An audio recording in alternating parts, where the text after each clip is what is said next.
जब लड़की या लड़कों की शादी लेट करते हैं तो उससे पहले उनके न जाने कितने बॉयफ्रेंड और कितनी गर्लफ्रेंड बन चुकी होती हैं, और फिर उसके बाद जब शादी की जाती है तो फिर जो शादीशुदा जो जीवन होता है वह फिर बस नहीं पाता है। क्योंकि दोस्तों जिस इंसान को तरह तरह के होटलों पर जाकर खाना खाने की आदत लग चुकी होती है, उसे फिर घर का खाना अच्छा नहीं लगा करता है। ऐसा ही इस कंडीशन में होता है जब बच्चों की शादी लेट की जाती है 30 साल 28 साल, तब तक उनके कई बॉयफ्रेंड और गर्लफ्रेंड बन चुके होते हैं और वे पूरी अय्यासियाँ और मौज मस्ती चुपके कर चुके होते हैं। फिर उनकी नीयत अपने घर को बसाने में नहीं रहती है और फिर होती हैं बड़ी बड़ी घटनाएं। आज की घटना भी कुछ इसी तरह की है। शादीशुदा प्रेमिका को पाने के लिए आशिक ने उठाया कुछ ऐसा कदम, यहाँ पर प्रेमिका के पति की हो जाती है दर्दनाक हत्या।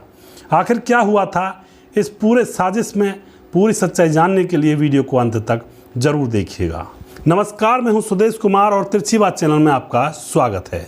दोस्तों, यह घटना है उत्तर प्रदेश के कानपुर के थाना सचिन डी थाना के अंदर यह घटना घटित होती है। यहाँ पर एक ऋषभ त्रिपाठी नाम का शख्स रहा करता है। उसकी 2 साल पहले शादी हुई है, तो घर के अंदर उसकी पत्नी है जिसका नाम है सपना। 2020 में उनकी शादी हुई थी। अब यहाँ पर क्या होता है दोस्तों, दोनों पति पत्नी बड़े प्यार से यहाँ पर रह रहे होते हैं और जो ऋषभ त्रिपाठी होता है उसके पास बहुत सारी प्रॉपर्टी, बहुत सारा पैसा, यानी कि अमीर आदमी है, लेकिन अकेला है। दोस्तों, अब क्या होता है, दोनों पति पत्नी तो आराम से रह रहे होते हैं और एक दिन ऋषभ त्रिपाठी के किसी दोस्त की शादी का निमंत्रण उसके पास आता है।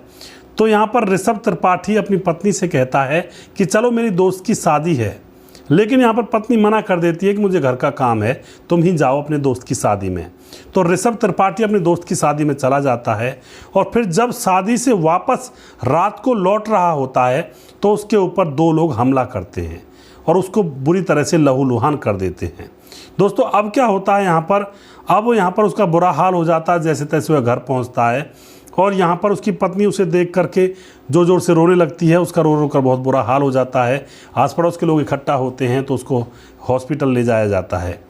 हॉस्पिटल में उसका ट्रीटमेंट जब चालू किया जाता है तो वहाँ पर वह बताता है कि मेरे ऊपर 2 लोगों ने हमला किया था। तो यह पुलिस केस बनता है, पुलिस को भी बुलाया जाता है हॉस्पिटल में। पुलिस आती है, मामले की छानबीन में जुट जाती है। और दोस्तों, यहाँ पर पुलिस अब उससे तो नहीं पूछ पाती है ऋषभ त्रिपाठी से, क्योंकि उसकी हालत गंभीर थी। तो वह उसकी पत्नी सपना से पूछती है पुलिस कि तुम्हें किसके ऊपर शक है। तो जो पत्नी सपना होती है वह बता देती है कि मुझे इसके दोस्त सुरेंद्र के ऊपर शक है, जो कि इसका खास दोस्त है, उसके ऊपर मुझे शक है, उसने ही कुछ करवाया होगा। अब यहाँ पर दोस्तों पुलिस उस सुरेंद्र को उठा लेती है। सख्ती से जब पूछताछ की जाती है तो वहाँ पर कोई भी सबूत पुलिस को नहीं मिलता है। वह सुरेंद्र बार बार कहता है साहब मैं उसको क्यों मारूंगा, मेरा तो वह दोस्त है और हम बचपन से ही दोस्त हैं, एक दूसरे के सुख दुख में काम आते हैं। तो यहाँ पर कोई भी जब सबूत नहीं मिलता है पुलिस को तो उस सुरेंद्र को छोड़ दिया जाता है। अब यहाँ पर ऋषभ धीरे धीरे हॉस्पिटल में ठीक होने लगता है। उसकी रिकवरी जब हो जाती है तो हॉस्पिटल से छुट्टी मिल जाती है और अब घर आ जाता है वह, और उसकी पत्नी उसको रोज़ टाइम पर दवाइयाँ दिया करती है। लेकिन दोस्तों, धीरे धीरे अब एक दिन वह फिर से बीमार पड़ जाता है और जैसे ही वह अब की बार बीमार पड़ता है तो उसको हॉस्पिटल एडमिट जैसी करवाया जाता है तो उसकी अब की बार मौत हो जाती है। अब यहाँ पर उसका पोस्टमार्टम करवाया जाता है तो यहाँ पर कोई भी सुराग कुछ भी नहीं मिलता है पुलिस को। पोस्टमार्टम में कोई रिपोर्ट ऐसी नहीं आती है कि किसी ने इसको मारा होगा।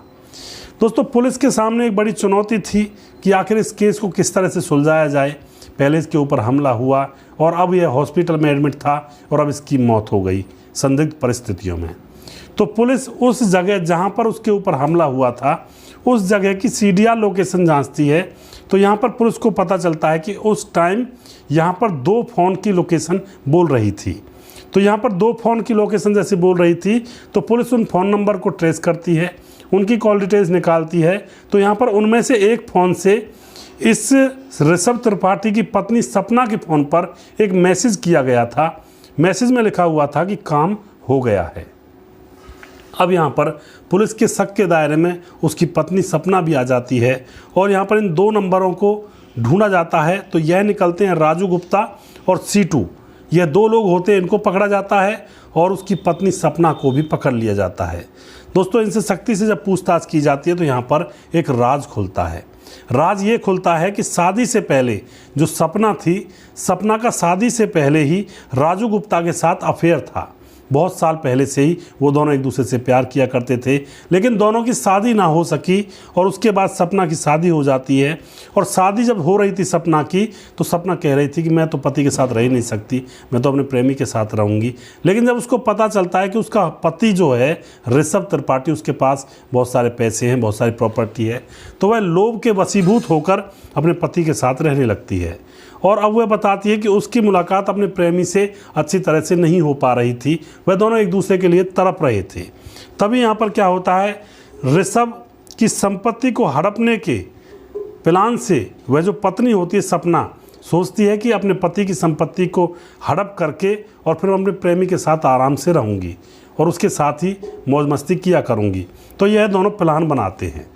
दोस्तों अब यहाँ पर प्लान बनाया जाता है, जो वह लड़का होता है राजू गुप्ता, वह अपने एक दोस्त सीटू को अपने साथ मिलाता है। और फिर जब ऋषभ त्रिपाठी शादी के लिए जाता है तो उसकी पत्नी सपना पीछे से फ़ोन कर देती है अपने प्रेमी राजू गुप्ता के पास कि निकल चुका है यहाँ से, रात को वापस लौटेगा और तुम काम कर दो। दोस्तों उसके बाद शादी से लौटते वक्त राजू और सीटू ने उस ऋषभ गुप्ता के ऊपर हमला किया, ऋषभ त्रिपाठी के ऊपर, और उसको जान से मारने की कोशिश की थी, लेकिन जैसे तैसे वह वहाँ से फरार हो गया था और अपने घर आ पहुँचा था। उसके बाद दोस्तों घर आ गया था तो हॉस्पिटल में उसका ट्रीटमेंट भी हो गया था और वह अपने घर वापस हॉस्पिटल से लौट भी आया था। यहाँ पर दवाइयाँ दी गई थी उसको देने के लिए, तो पत्नी ही दवाई दिया करती। तो पत्नी ने एक टीवी सीरियल देखा तो उसमें पता चलता है कि दवाइयों की ओवरडोज देने से इंसान की मौत हो जाती है।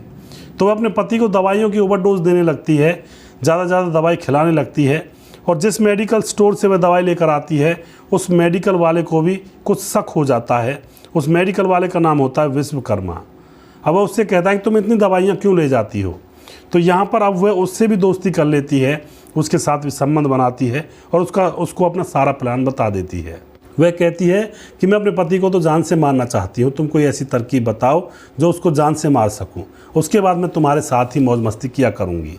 तो मेडिकल स्टोर वाला जो विश्वकर्मा होता है उसकी चाल में आ जाता है और फिर उसके पति को एक ऐसा इंजेक्शन लगा देता है जिससे उसके पति का लीवर डैमेज हो जाता है और उसकी मौत हो जाती है, वह बच नहीं पाता है अब की बार।